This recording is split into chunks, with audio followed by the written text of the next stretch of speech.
Hello traders, कैसे हैं आप? सब ठीक ठाक हैं? उम्मीद है सब खैरियत से होंगे। दोस्तों, आज 18 जून 2025 गोल्ड मार्केट में एनालिसिस करने जा रहे हैं हम। कल भी हमने एनालिसिस किए थे, प्रीवियस सपोर्ट एंड रेजिस्टेंस भी मौजूद हैं। और देखा जाए तो कल मैंने आपको पहले से ही बताया था कि जब तक H4 में यहाँ पर कैंडल क्लोज ना हो तो तब तक आपने ट्रेड नहीं लेनी। ठीक है, तो इसके लिए उसके बाद मैंने आपको कहा था कि एक ट्रेड यहाँ से टारगेट 18 का रखना है और दूसरी ट्रेड नीचे से लेनी है और 50 का टारगेट रखना है। ठीक है, लेकिन मार्केट ने क्या किया? मार्केट ने ना ही इतना मूव दिया है कि हम इसका टारगेट अचीव कर सकते, लेकिन फिर भी उम्मीद है कि आप प्रॉफिट में ही होंगे, क्योंकि मार्केट कंसोलिडेशन एरिया पे खड़ी है और ज़्यादा मूव नहीं दिया। आपने जो भी नीचे वाली बाइक जैसे ही ली होगी तो आपको प्रॉफिट ही मिला होगा। तो आज की भी अगर एनालिसिस हम करना चाहें तो मेरे ख्याल से सबसे पहले इस तरह से करते हैं, इनको रिमूव कर देते हैं, डे टाइम फ्रेम में जाते हैं। और एक बात मैं आप लोगों को और भी बता दूं, ये जो डेली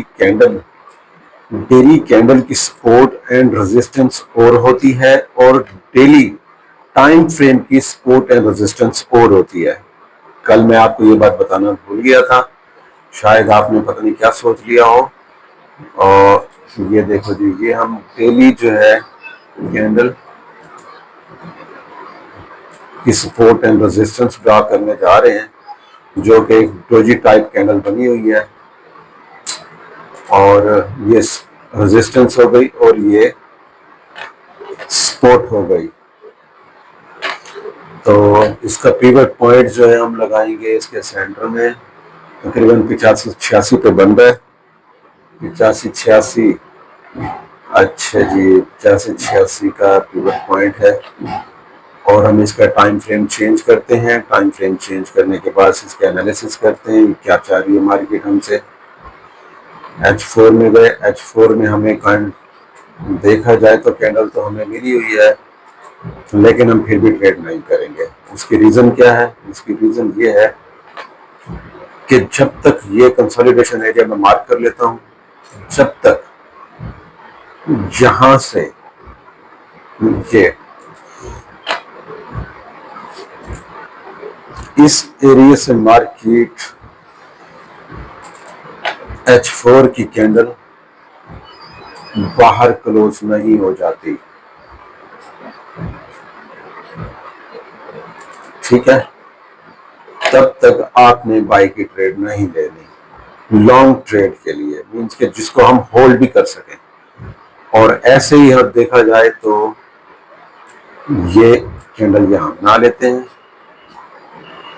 अगर कैंडल यहां क्लोज कोई हो जाती है सेल ट्रेंड में, तो फिर हम दोनों ऑप्शंस में इनका रीटेस्ट देखेंगे। रीटेस्ट कहां तक आता है, फिर हम इधर से बैठेंगे सेल के लिए। और ऐसे ही बाय का ट्रेंड है। बाय में जैसे ही ये मार्केट बाहर निकले, यहाँ रिटेस्ट और यहाँ से हमारी बाय, इस तरह से करना है। लेकिन मार्केट तो अभी यहीं रुकी हुई है, तो इसका हल क्या है? इसका हल आसान है कि हमारे पास ये ही एरिया है एज अ स्कैल्पिंग का, और स्कैल्पिंग भी अच्छी, ये नहीं कि M1 वाली और M5 वाली, आपने M30 वाली भी स्कैल्पिंग कर सकते हैं। मींस के इंट्राडे पर आप M30 टाइम फ्रेम पर, M30 में आपको जहां भी बॉटम एरिया मिले, मींस के ये एरिया, इसका कलर चेंज कर देता हूं ताकि आपको ये बात याद रहे कि कहां से मैंने बताया है, बल्कि थोड़ा सा गहरा कर देता हूं बस। बॉटम एरिया हमारा ये है, ये देखें,